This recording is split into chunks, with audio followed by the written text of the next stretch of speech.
This is TWiT. Galaxy Fold comes out at the end of this week.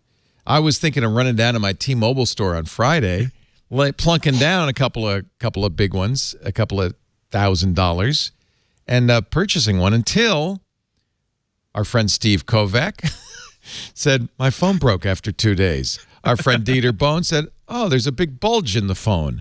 My friend Marquez Brownlee said, it's not working any.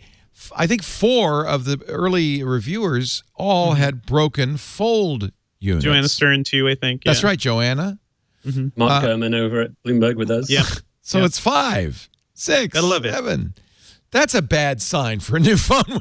When It's probably a really small sample group, too. So it's like, oh, what is that ratio going to look like with consumers? Like 100% of product reviewers. So it turns out that Steve Kovac and Marcus Brownlee, at least those two, maybe others, removed what looked like a temporary plastic coating. I know my S10 Plus had one. It was a screen protector, but removed it, as I did on my S10. And it turns out there was a warning in the box that said, whatever you do, do not remove this plastic film. I think they were saying there wasn't a warning. And then with future shipments, there was a warning. There will be a warning. I'm unclear. That's not a good sign. People do not read warnings. Exactly. And after years of pulling those useless plastic things off your new phone, that's going to be the first thing everybody does. Well, exactly. What are they thinking? Yeah. It shows how quickly they rushed this out the gate, basically. Like, they had to get all this tech out there. They had to get a folding phone out there before all the other companies did. And yeah, so instead of sealing that screen a little, you have a very visible layer right on top. It's crazy. And then Dieter Bohn at The Verge said, well, he did not remove his film, but he did have a bulge come up out of the hinge that broke the screen anyway. His review was entitled Broken Dream. It turns out they put a little bit of putty underneath the phone to prop it up during a photo shoot, and I think maybe that got into the hinge. So it is clearly a fragile beast. But yeah, I assume a lot of things are going to get into that little bulge there. So, but yours is okay at Engadget. Yeah, we haven't had any problems yet. I mean, we're keeping an eye out for it, but it's going to be Chris Velasco doing the review. I believe our video's up already, and Sherlyn Lowe did the hands-on. And it's, I played with it a little. It's really cool, but that front screen is not good. That front screen feels like a joke, honestly, and it just seems like Samsung really, really had to rush this out there to get their folding phone. Oh, that's interesting, because some of the early, and when I say early, I mean in the first day, obviously, before the phone broke, early thoughts were that, hey, I get it, this is great, but you do have to make a sacrifice because that front screen is only, 4 inches, something like that. It's like 4.7, and it's really, really skinny, so it's kind of useless, honestly. Like, you could do some very basic lookups with it, but I was thinking about, like, how would I use this phone, like on the subway or something, or in a crowded way, and really the only way to use the phone to its full potential is to open it up, and then it's a two-handed device, then it's a tablet. So is that really more convenient for a lot of people? I don't know. Shellen wrote, it's fun to open and shut. Maybe don't do that too much, Shirley. And she does say satisfying despite the crease. The crease is another word I don't like to hear on a smartphone. That, and also the cameras up top. That is such an ugly thing to see. Oh, look at that screen. I see the problem right there. There's Sherlyn's picture of that screen. Yeah, the front screen. So Devindra, do you really think that people are going to be rushing folding phones out? Are we going to see a horde of these? We definitely saw a whole bunch, right? Didn't Huawei? They showed one off at Mobile World Congress. Huawei's will be available later this summer. So a whole slew of them got announced. At CES, there was another. Nobody, the Royole. Yep. Nobody cares about Royole. but nobody complained that the Royole broke after day 2. Maybe nobody bought it. We broke the Royole during the CES preview. Yeah, during the preview, that thing broke. Like, it's a mechanical, a mechanical object. It's going to break more often than a solid phone. But yeah, these things are trouble. They're all trying to rush them out this year, and that seems like a bad decision. Well, you just saved me $1,980. I think I was thinking, well, I really ought to go out and kind of validate the experience of all these early reviewers. We didn't get a review unit. I'm sure you'd want to, Leo. Like, I think it's a cool thing for you to buy just to have that experience and see what it's like. Well, actually, now I think I'm going to hope it breaks right away so I can return it and get my money back. Honestly, buy it for 30 days. This is what I used to do before I could get review units. Best Buy has a great return policy. A lot of places do. Buy it, try it, and then return if you don't like it.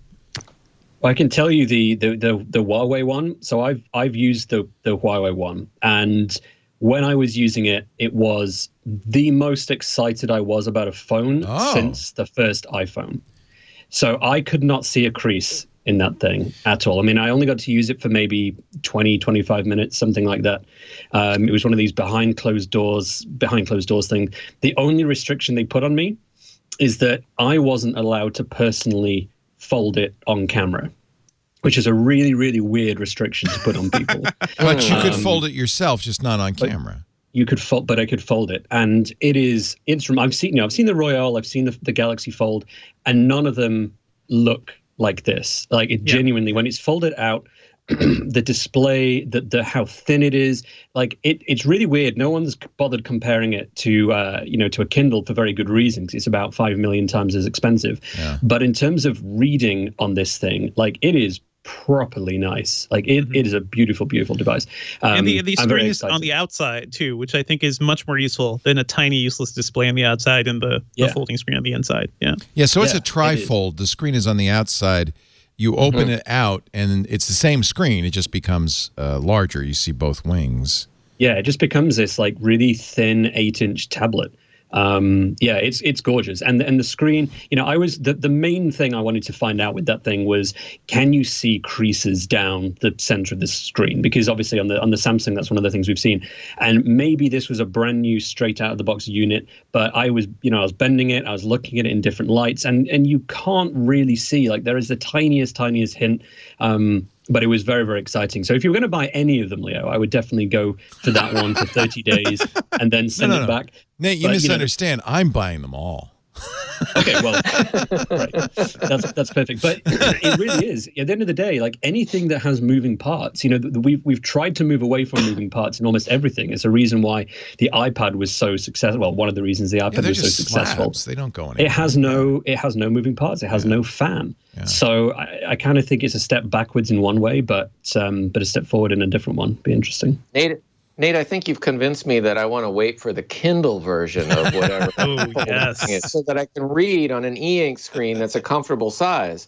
But for a phone, I'm not persuaded that I need that much screen or that much risk of the.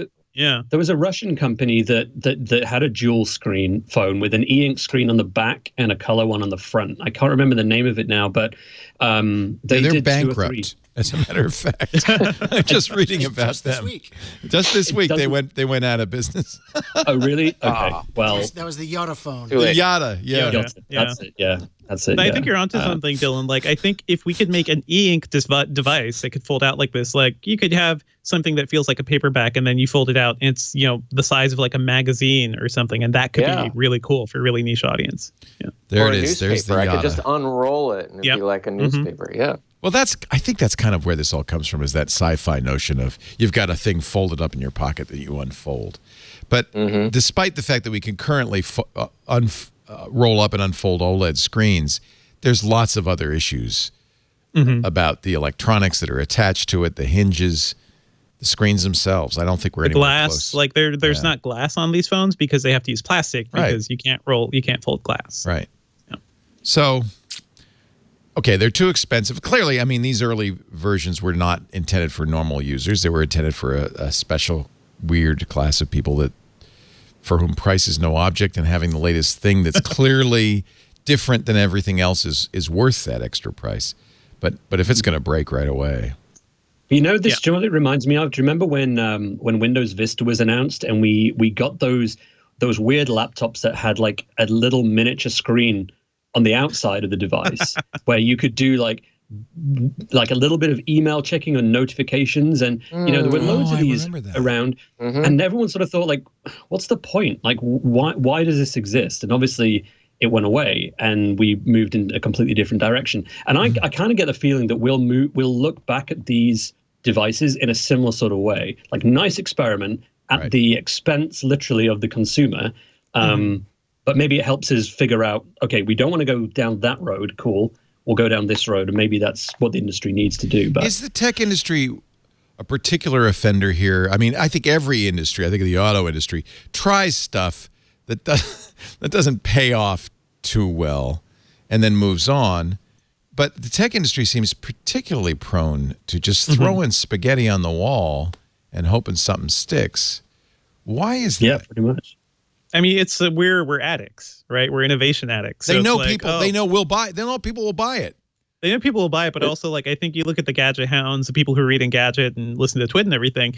We're always chasing the next high, right? The iPhone changed the world. That's right. So many things changed the world. What is next? We're always searching for that, and I'm guilty of that too. It's just I think I've reached a point where I'm like, I do like to take a step back and say, do we really need this? Should you buy this? Like, this year, we're also going to see a ton of 5G phones. Nobody should buy those this year. Don't forget how bad the early LTE phones were. Just wait to see how those look down the line. Samsung's already selling its 5G Galaxy S10. Yep.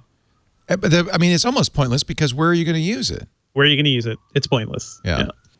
I think there are places you could use it, but I think, Devindra, Scott, you've totally put your finger on one piece, which is the consumer side. Like, we are totally obsessed about the latest new gadgets. There's also a product development side, which is that everyone in tech is completely bought into this agile development approach. More in software than in hardware, but I think it affects both sides. And that the idea of that is, like, let's just ship it. Let's do 2 weeks worth of development, ship it, get it out the door, and then if something is broken, we'll fix it in the next 2 week sprint. And I think that works really effectively for some things, maybe not so much for folding OLED screens. For hardware, it's bad. You don't want to do that for hardware. For software, you can just iterate, like send an update, no problem. Hardware is a problem to do that with. I think Google's faced that issue over time too, because they're such a software-focused company. Whenever they've produced hardware, it's been kind of problematic. And Amazon, I think has had a lot of issues as well along the same lines. And we've seen it for decades. I mean, normally companies do this kind of stuff. They have their R&D labs. They innovate this stuff, and they patent stuff. And a lot of the time, it never comes out. They build one, they do a prototype, and they say, yeah, this isn't going to sell. We're not going to ship this. So they chuck it to one side and move on. But there's a cachet that now comes with being seen as an innovator, and everyone wants to be that innovator. Samsung desperately wants to be seen, kind of needs to be seen as that innovator. So it's bringing these things out, and it's essentially trying these out on the public without regard for whether they're actually going to be any successful or whether they're going to support them in 5 years' time. And that's just a change in the way I think these companies are operating. We are the R&D guinea pigs, and it's at the cost of our wallets. Yeah, and I mean, they're coming off of a line of exploding phones, right? They push things. That's so why far. I feel bad the for phones Samsung. Were exploding. It's like I think the S10 is an amazing. I think the S10 is an amazing phone. Yeah. But then Samsung stumbles, and it's I feel bad for them.